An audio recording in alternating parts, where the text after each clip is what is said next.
Life used to move at the speed of light for Maya.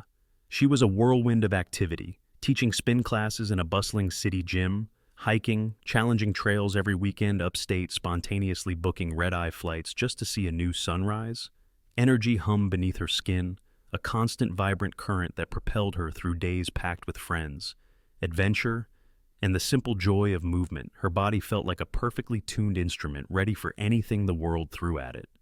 Independence wasn't just a word, it was the air she breathed, the foundation of who she was. She couldn't imagine it any other way. Then, in a single cruel instant, the music stopped. A mundane Saturday morning drive. A distracted driver running a red light, a violent impact. The details were a blur of screeching metal and shattering glass. The world tilted, and Maya's life was irrevocably altered. In the sterile white quiet of the hospital room, the doctors delivered the news with hushed voices and somber faces. Injuries sustained were severe, recovery would be long, and some damage, they warned gently, might be permanent. At first, Maya clung to hope, believing willpower and physical therapy would rewind the clock, erase the pain, and restore her old self. This was just a temporary setback, a challenging chapter before the return to normalcy. But the weeks turned into months, and the months stretched into years. The sharp, immediate pain of the accident settled into a dull, relentless throb, a constant companion that never truly left. Simple tasks that Maya once did without a second thought, reaching for a high shelf, tying her shoes, walking even short distances, became monumental struggles, often requiring assistance. The vibrant energy that once defined her was now a flicker, overshadowed by exhaustion and discomfort. Every day was a stark reminder of what she had lost. The physical agony was immense, a heavy cloak she wore constantly. Yet even worse was the emotional toll, the quiet despair that settled in as the life-altering change became undeniably permanent. The independence she cherished so fiercely was gone, replaced by a humbling reliance on others. The vibrant current within her felt stagnant, trapped. This wasn't just pain. It was the miserable realization of a future forever altered, a constant internal battle with the hidden struggles of a life lived with chronic limitations. The world outside kept spinning, but for Maya, it felt like everything had been paused indefinitely. Chloe, bless her, persistent soul, wouldn't give up. She'd been a steady presence through the darkest days, offering practical help and quiet support. Now she had a new mission, getting Maya into a pool. "Just try it, Maya," Chloe would coax, her voice gentle but firm. "My cousin says it worked wonders for her back issues. No pressure, just dip your toes." Maya resisted. The thought of navigating a locker room, the potential embarrassment of needing help, the sheer effort of getting in and out. It all felt overwhelming, another reminder of her limitations. Public pools felt like exposing her vulnerability to a world that moved effortlessly. But Chloe was relentless in the kindest way. Finally, more to appease her friend than out of any real hope, Maya agreed. Chloe found a quiet community pool, promising to handle everything.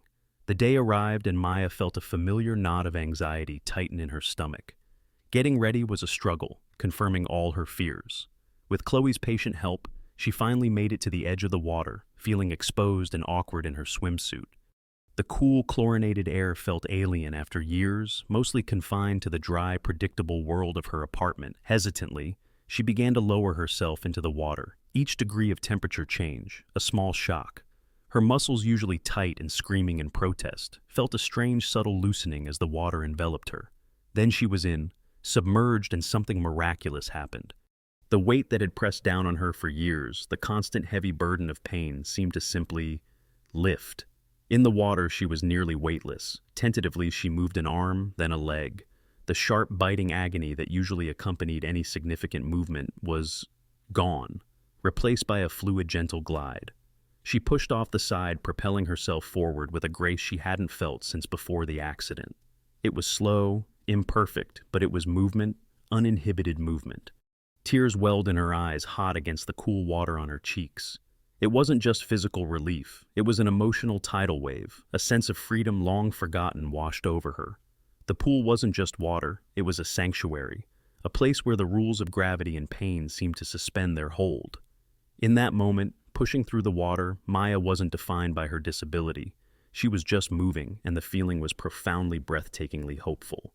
This simple act of swimming was more than therapy. It was a lifeline, a key, unlocking a door she thought had been permanently sealed. It was the spark of a journey of discovery, revealing a path back to something vital she had lost. From the moment Maya felt that incredible freedom in the water, a new resolve ignited within her.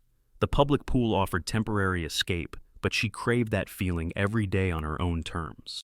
A private pool wasn't a luxury, it was a necessity, a crucial piece of her well-being. The dream took root, but the path to making it real was daunting. It wasn't just about cost, which was significant, but about logistics planning and overcoming countless obstacles while managing her chronic pain. This was the start of a long, arduous chapter, a true test of her resilience in the face of adversity. First came the financial mountain. Maya meticulously budgeted cut expenses and explored every possible avenue for funding. There were grants for accessibility modifications, loans to research, and endless spreadsheets calculating savings. It meant foregoing other things, living frugally for years, pouring every spare dollar into this singular goal. It was a slow, often frustrating process, marked by setbacks and moments of doubt. There were times the dream felt impossible, a cruel taunt in the distance. Then came the physical and logistical hurdles, finding a contractor who understood the specific needs related to accessibility, navigating zoning laws, and permits overseeing the construction. It all required energy and focus that were often in short supply. There were days Maya was simply too exhausted or in too much pain to deal with phone calls or site visits. Chloe helped where she could, but the ultimate responsibility rested on Maya's shoulders.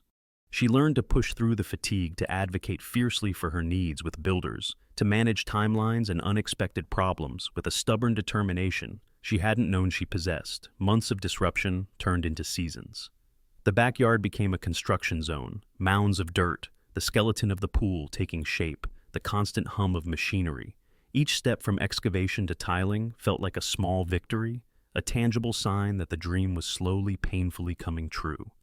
There were moments of despair when progress stalled or new issues arose, but the memory of that first swim, the promise of daily relief, kept her going. Finally, after what felt like an eternity of overcoming challenges, the work was complete. The fences were up, the water sparkled under the sun, and the accessible lift was installed, a symbol of thoughtful design and her hard-won independence. Standing at the edge, looking at the finished pool, Maya felt a wave of emotion.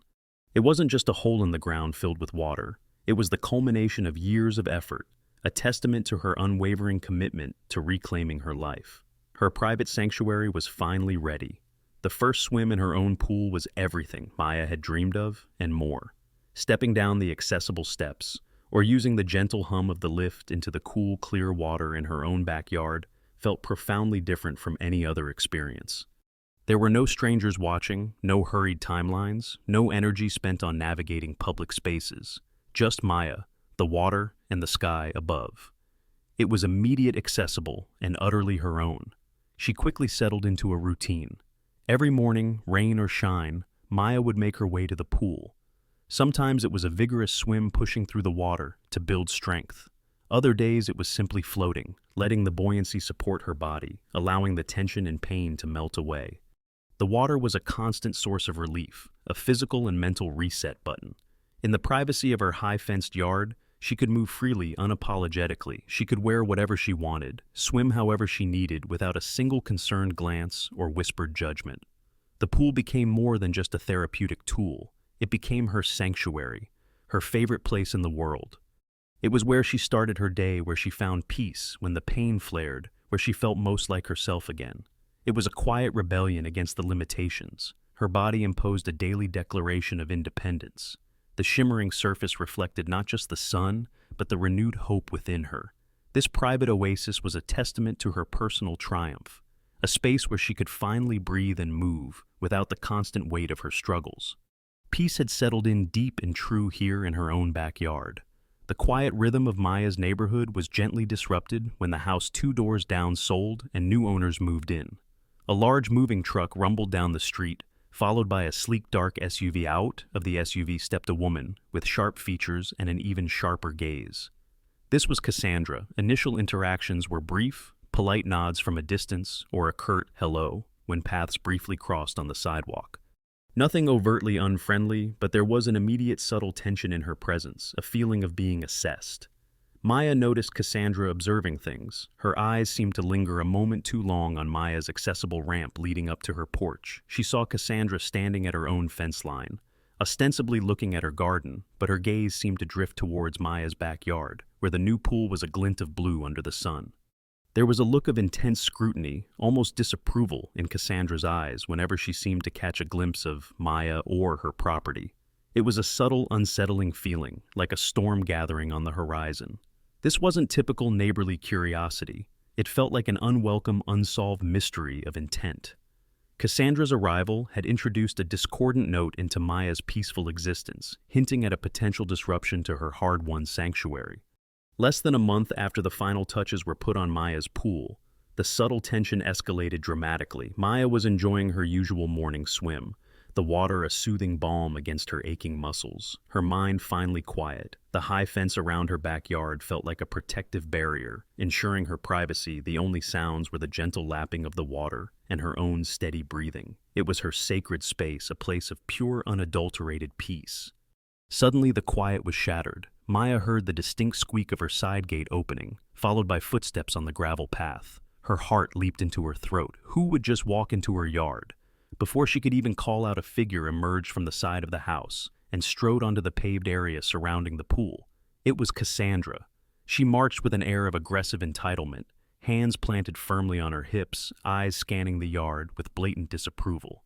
She didn't offer a greeting, didn't ask permission, simply entered Maya, half submerged in the water, stared utterly bewildered. Cassandra stopped just a few feet from the pool's edge, her gaze fixed on Maya, with an intensity that felt both invasive and hostile. She looked Maya up and down, a clear expression of distaste on her face. Then the bizarre pronouncements began. "Well, look at this," Cassandra stated, her voice loud and cutting, echoing unnervingly in the quiet yard. She gestured dismissively at the pool. "You know this isn't exactly appropriate." Maya blinked, pushing a wet strand of hair from her eyes. "Appropriate. I'm sorry, Cassandra, but what are you doing in my backyard? This is private property." Cassandra ignored the question, her eyes narrowing. "Private property or not, there are rules, federal rules in fact." Her tone dripped with self-importance. "You people aren't supposed to have things like this." Maya felt a cold knot form in her stomach. "You people? What are you talking about? Disabled people." Cassandra spat the words out as if they were distasteful. "It's a liability, a federal issue. You shouldn't be allowed to have pools like this. It's dangerous. You could cause all sorts of problems." Her words were nonsensical, a twisted logic delivered with absolute certainty. She seemed utterly convinced of her own bizarre interpretation of some imagined law. Maya's sanctuary had been breached not just physically, but with a wave of bewildering hostile accusation that felt like an attack on her very right to exist peacefully in her own home. This wasn't just neighborly dispute, it was the beginning of an unforeseen conflict, a direct assault on Maya's personal space. Maya, still in the water, felt a surge of anger, mixed with sheer disbelief. "Cassandra, you need to leave. You're trespassing." "And what in the world are you talking about, federal law? There's no law that says someone with a disability can't own a private pool," Cassandra scoffed, waving a dismissive hand. "Oh, there's jargon, legal jargon about protections and liabilities. It's complicated, but it's all tied up with federal guidelines."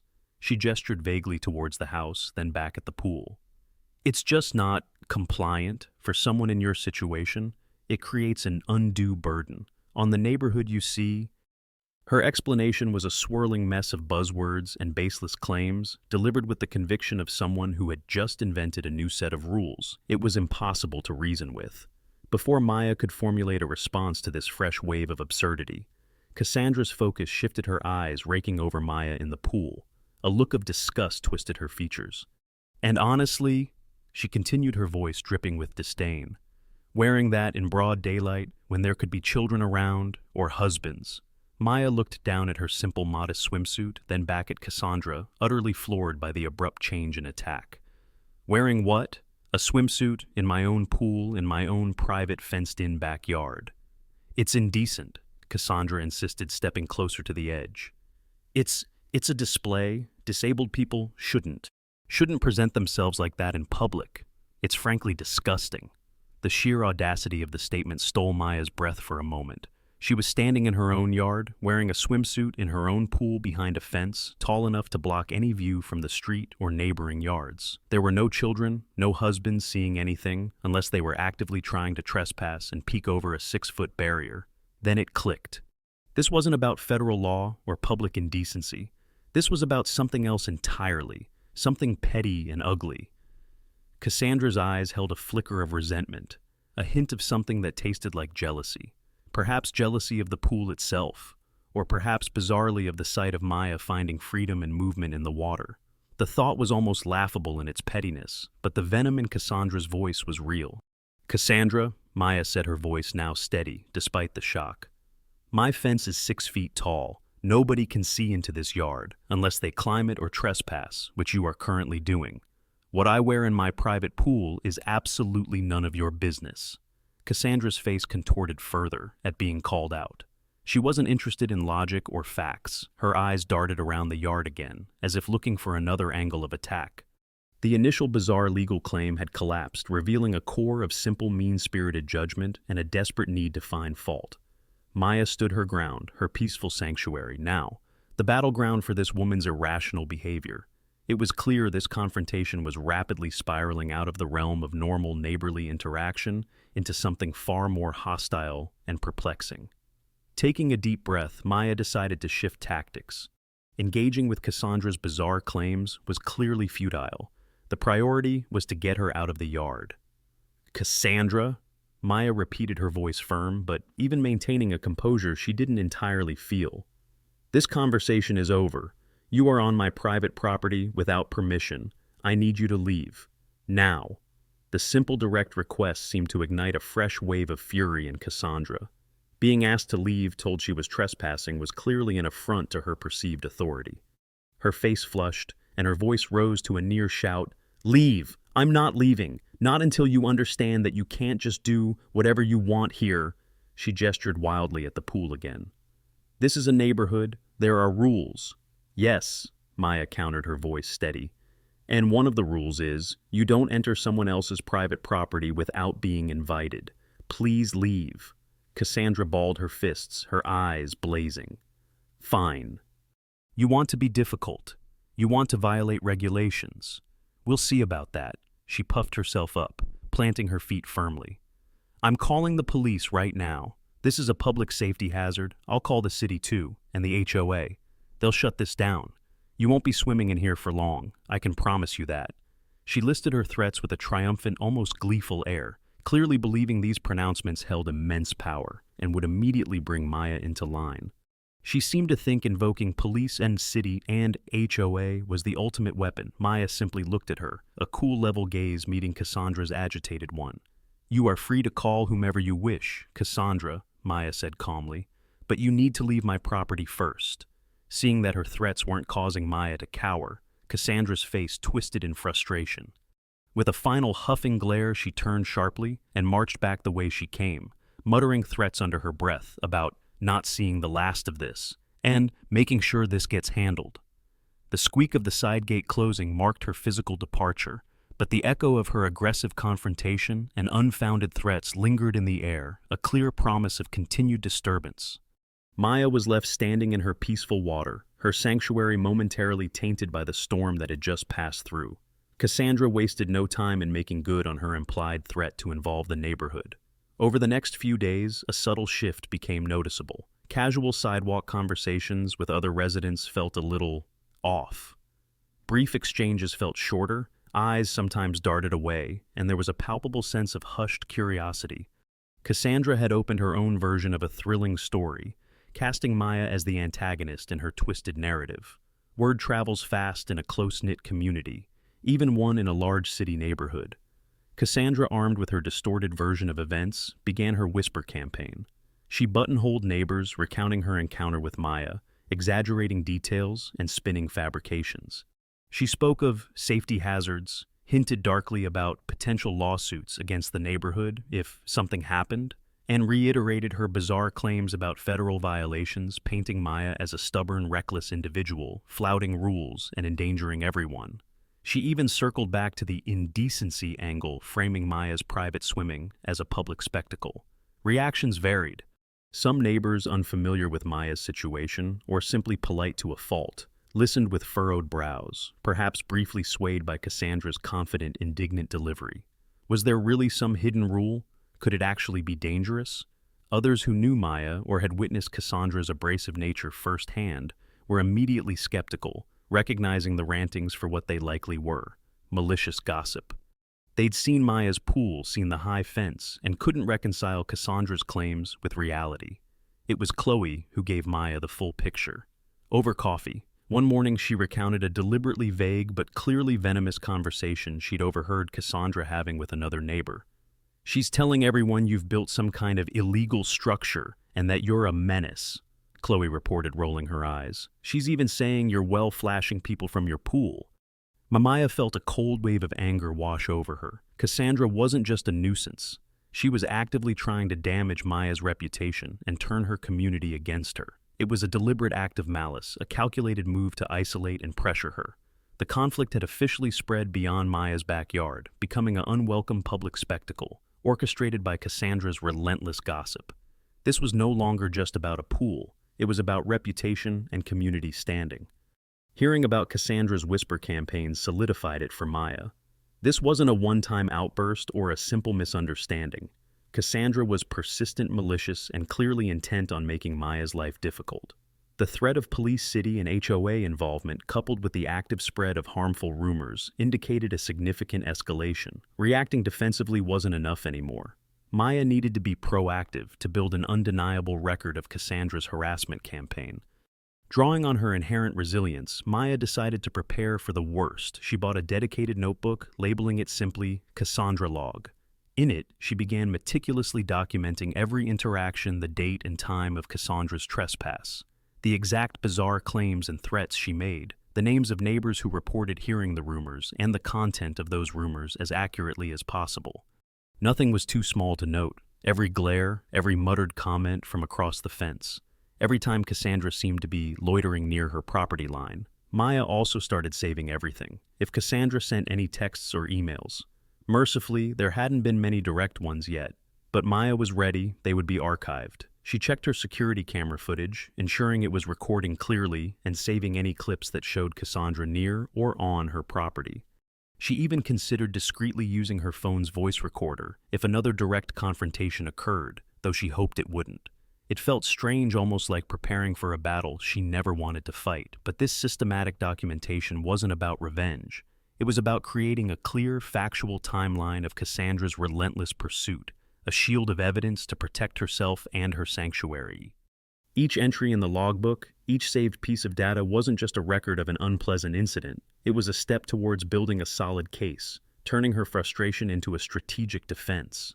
Maya was shifting from being a target to being an investigator, quietly gathering the tools she might need to finally put a stop to Cassandra's escalating and unwanted attention. The knock on the front door came on a Tuesday afternoon, just as Maya was easing herself into the cool, inviting water of her pool. The sound was sharp, official, and entirely unwelcome. A knot of anxiety tightened in her stomach. This had to be it. Cassandra had followed through. Quickly, Maya used the accessible lift to get out of the pool, grabbed a towel, and wrapped it around herself. The sudden chill of the air contrasted with the warmth she'd felt just moments before. She made her way slowly through the house, drying off as best she could, the quiet peace of her home replaced by the drumming of her own heart. Through the peephole, she saw two uniformed police officers standing on her porch. Taking a deep breath, Maya opened the door. Their expressions were polite but neutral, the practiced faces of officers responding to a routine complaint. "Ms. Torres," one of them asked. Consulting a notepad, Maya confirmed her name. "We've received a complaint regarding a public indecency," he continued, glancing awkwardly at his partner. "Something about activity in your backyard pool." Maya met their gaze calmly. She didn't need to pretend ignorance. "Yes, I have a pool. I was swimming in it just now, in a swimsuit. In my private fenced-in backyard." The officers exchanged a brief, almost imperceptible look. It was the first hint that perhaps this wasn't the straightforward indecency call Cassandra had likely framed it as. "The complaint mentioned," the second officer began, "that the activities were visible and causing distress." "May I ask who filed the complaint?" Maya inquired. already knowing the answer. The first officer hesitated for a split second. It came from your neighbor, Ms. Carlson, I believe. 2 doors down. Cassandra Carlson, Maya confirmed. And as I said, I was swimming in my pool. My backyard has a 6-foot privacy fence all the way around it. The only way someone could see anything is if they trespassed onto my property and deliberately tried to look over the fence, which Ms. Carlson has already done. The officers exchanged another look. This one more telling. A flicker of recognition perhaps of Cassandra's name or a type of complaint they'd encountered before. Would it be all right if we just took a look at the setup? The first officer asked, his tone now less official, more observational.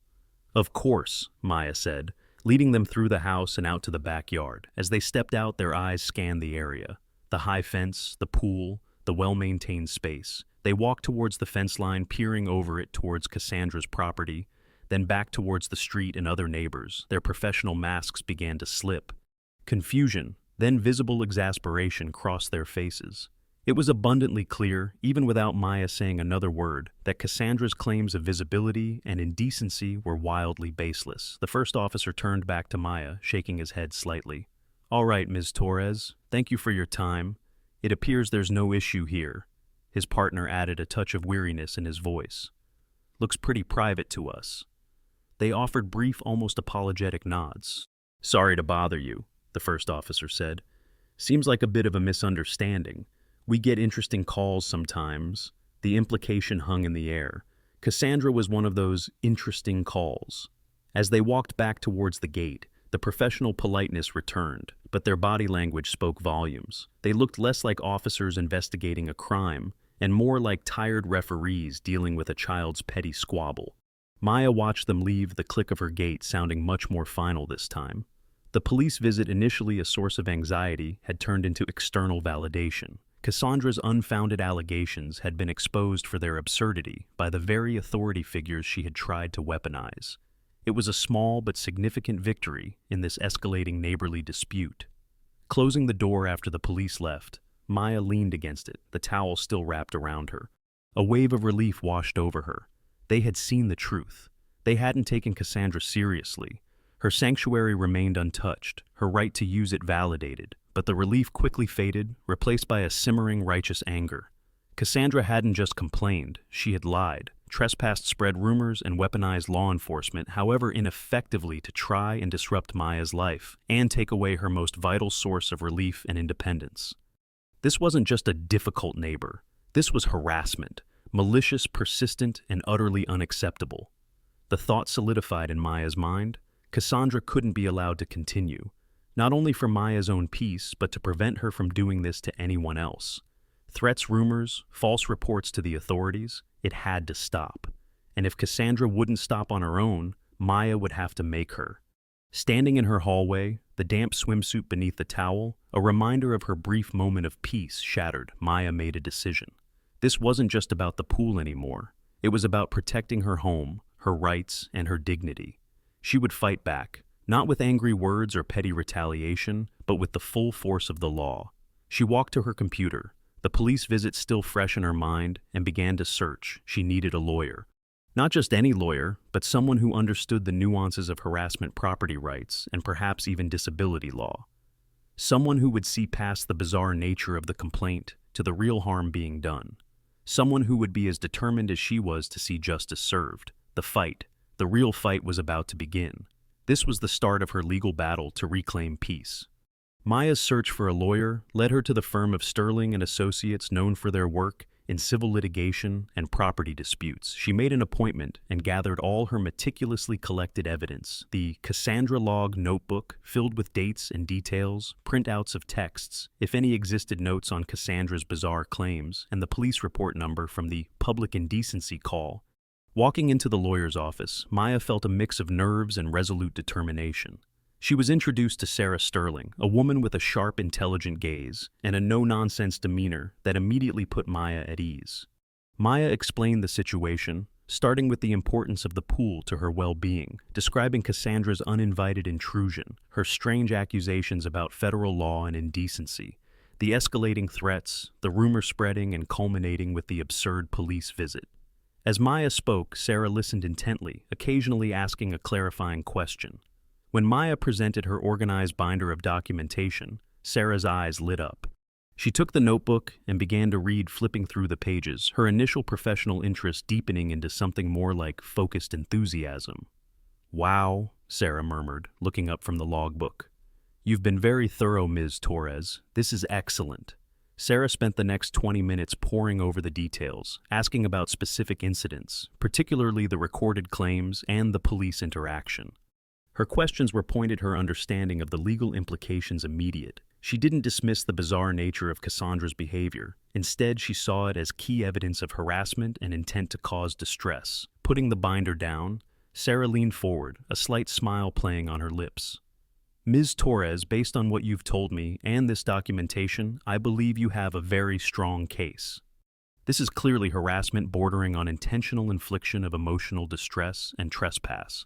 Her false reports to the police are also significant. She began to outline the potential legal strategy, speaking clearly and confidently about filing a civil suit, seeking an injunction to prevent Cassandra from contacting Maya, or coming onto her property and pursuing damages for the emotional distress and disruption Cassandra had caused.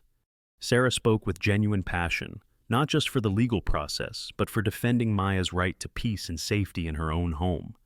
"This isn't just about winning," Sarah said, her voice firm. "It's about sending a clear message that this kind of behavior is unacceptable and has serious consequences.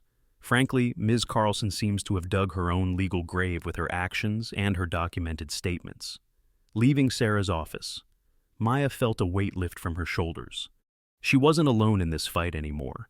She had found a capable, enthusiastic advocate in Sarah, someone who saw the legitimacy of her struggles and the strength of her position. The legal battle ahead wouldn't be easy. But with Sarah by her side and a mountain of meticulously gathered evidence, Maya felt a renewed sense of power and confidence. This wasn't just a lawsuit, it was a quest for vindication and justice led by her sharp new lawyer. Just as Maya was beginning to feel a quiet sense of confidence after meeting with Sarah, a new disruption arrived. The doorbell rang unexpectedly one evening. Peering through the peephole, Maya saw Cassandra standing on her porch, and beside her, a man Maya recognized faintly as her husband, Arthur. Arthur shifted his weight awkwardly, avoiding looking directly at the door. Maya hesitated for a moment, then opened the door, keeping a firm hand on the knob. Cassandra stood tall, a look of smug triumph on her face, clearly believing she held all the cards. Arthur just looked uncomfortable. "Maya," Cassandra began, her voice dripping with false politeness, "we wanted to let you know, as a courtesy. You've left us no choice." She puffed out her chest slightly. "We're filing a lawsuit against you." Maya raised an eyebrow slightly, betraying none of her internal reaction. "Yes," Cassandra pressed on, glancing at Arthur, who gave a small, almost imperceptible nod. "Arthur has spoken to his associates, very good lawyers, from his golf club, you know." She emphasized the golf club part as if it lent an air of unbeatable sophistication and power to their legal team. "They're preparing the case now. You'll be hearing from them very soon. You'll regret not just doing what we said." Arthur managed a weak, tight-lipped smile that didn't reach his eyes. He clearly wanted to be anywhere, but standing on Maya's porch, announcing a ridiculous lawsuit. Maya met Cassandra's gaze calmly, a faint, almost imperceptible smile touching her own lips. "Is that so, Cassandra? Well, I appreciate you coming by to inform me." She paused, letting the weight of her calm sink in against Cassandra's bravado. "Thank you for the information, Arthur." She nodded politely at him. Before Cassandra could launch into another tirade, Maya firmly but politely closed the door. The click of the lock felt incredibly satisfying. Standing on the other side, Maya couldn't help but smile. Cassandra's attempted intimidation, her reliance on golf club lawyers, was almost comical. It only reinforced her delusion and Maya's confidence. Let them come. Maya had Sarah, and she had the truth. This was just another ridiculous move in Cassandra's losing game. A desperate counterattack fueled by pure hubris. News of Maya's lawsuit against Cassandra, quickly followed by the equally astonishing news of Cassandra and Arthur's counter-threat, spread through the neighborhood like wildfire. This wasn't quiet gossip anymore. It was the main topic of conversation, over fences at the local coffee shop and during evening walks. The abstract rumors Cassandra had been spreading were now being weighed against the concrete reality of legal action, and the community was choosing sides, and they were siding with Maya neighbors who had been subjected to Cassandra's abrasive personality, or witnessed her bizarre behavior firsthand, found themselves validating Maya's claims. The sheer absurdity of the federal law and indecency arguments became even clearer when discussed openly. Maya's quiet dignity and resilience, evident even through her struggles, stood in stark contrast to Cassandra's loud, aggressive entitlement. People began talking openly about Cassandra's trespass, her strange fixation on Maya's pool, and the obvious height of Maya's fence. The fact that Cassandra had involved the police only for them to leave without incident spoke volumes. Arthur's awkward presence during Cassandra's lawsuit announcement was noted and commented upon, painting a picture of a man reluctantly dragged into his wife's increasingly irrational crusade. The result was swift and decisive. Social ostracism for Cassandra and Arthur sidewalk. Waves from other residents became rare or non-existent. Conversations stopped abruptly when they approached invitations to neighborhood gatherings seemed to dry up. Arthur in particular seemed to visibly shrink, the casual camaraderie he might have once shared with other male residents evaporating. Their house, once just another home on the street, now felt like an island isolated by Cassandra's own making. Maya felt a quiet sense of gratitude for her neighbors' support. She hadn't actively campaigned for their allegiance beyond simply telling the truth when asked. But seeing the community coalesce around her, recognizing the injustice of Cassandra's actions, was a powerful affirmation. The neighborhood conflict had reached a point of no return, and the lines had been drawn. Cassandra's attempt to isolate Maya had backfired spectacularly, leading instead to her own complete social isolation in the very community she had tried to manipulate.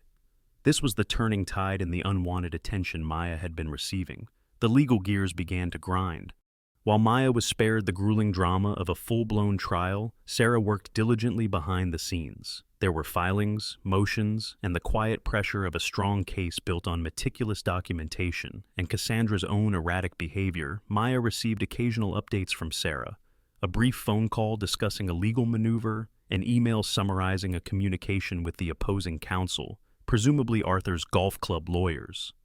Each update, however brief, reinforced the fact that Cassandra's actions had tangible, serious consequences.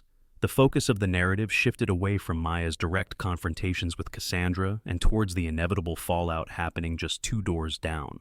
Though Maya didn't witness it directly, the tension radiating from Cassandra and Arthur's house was palpable. In the neighborhood air, arguments muffled, but clearly heated, were rumored to erupt behind their closed doors. Arthur's car, once a regular sight, was seen less frequently parked outside, perhaps a sign he was spending more time away, whether at his office or perhaps literally at the golf club, seeking refuge from the storm. Cassandra had unleashed, signs of distress became more apparent. The meticulously manicured lawn at Cassandra's house started to look neglected. Curtains remained drawn for long stretches of the day. The air of aggressive confidence Cassandra had once worn like a shield seemed to crack, replaced by a strained defensive posture whenever she was forced to venture out, usually just to get the mail or quickly dart into her car, her sharp gaze once directed outwards. In judgment now seemed to hold a hunted, cornered look. One afternoon, Maya saw a real estate agent's car parked outside Cassandra's house for an extended period. Days later, a discreet for sale sign appeared in their yard. The sight was a stark visual representation of the legal pressure. A lawsuit, especially one involving trespass, harassment, and potentially significant damages for emotional distress, could be incredibly costly, far outweighing the value of frivolous counterclaims. Cassandra's golf club lawyers, facing Sarah's solid evidence and the clear absurdity of their client's position, were likely advising settlement, and a forced sale might be the only way to cover the financial blow. This wasn't the dramatic courtroom showdown of a television show, but the consequences were just as real. The legal system, slow and deliberate as it could be, was acting as the mechanism of the reckoning. Cassandra and Arthur, bound together by Cassandra's actions, were facing the tangible fallout: financial strain, marital tension, and the unraveling of their lives in the neighborhood they had hoped to dominate. The legal battle was forcing them to confront the reality of their situation, proving that even seemingly minor acts of persistent harassment could lead to devastating personal and financial costs. The peace in Maya's backyard was slowly being mirrored by the growing turmoil next door. Weeks after the for sale sign appeared, the rumbling sound of large trucks once again filled the quiet street. This time, they weren't bringing new neighbors. They were taking the old ones away. Maya saw the removal trucks parked outside Cassandra and Arthur's house. For 2 days, movers carried boxes and furniture out of the house that had been the source of so much disruption. Maya didn't watch constantly, but she couldn't help but notice the activity. She saw Cassandra looking smaller and less imposing than she had during their furious confrontations, directing movers with sharp, clipped gestures. She saw Arthur, his shoulders slumped, carrying smaller boxes himself, his face etched with a weariness that went beyond physical exertion. There was no bravado left, no air of entitlement, just the quiet, undeniable process of being uprooted. The neighborhood seemed to hold its breath, witnessing the quiet public conclusion to the drama that had consumed them. There were no farewells, no waves from other residents. Cassandra and Arthur left as they had largely lived since the conflict began, isolated and unwelcome. The final closing of the moving truck doors, the pulling away of the vehicles marked not just a physical departure, but the end of Cassandra's reign of attempted intimidation. Slowly, peace began to seep back into the street. The tension dissipated, replaced by the familiar, comfortable rhythm of normal neighborhood life. Conversations resumed, waves were exchanged, and the sense of a dark cloud lifting was almost palpable. With Cassandra gone, Maya's backyard truly became her sanctuary once more. There were no longer furtive glances over the fence, no fear of unexpected intrusion, no bizarre accusations echoing in the quiet air. The high fence now served its intended purpose, providing simple, undisturbed privacy. One morning, Maya made her way to the pool. The sun was shining, the water was perfectly still, reflecting the blue sky above.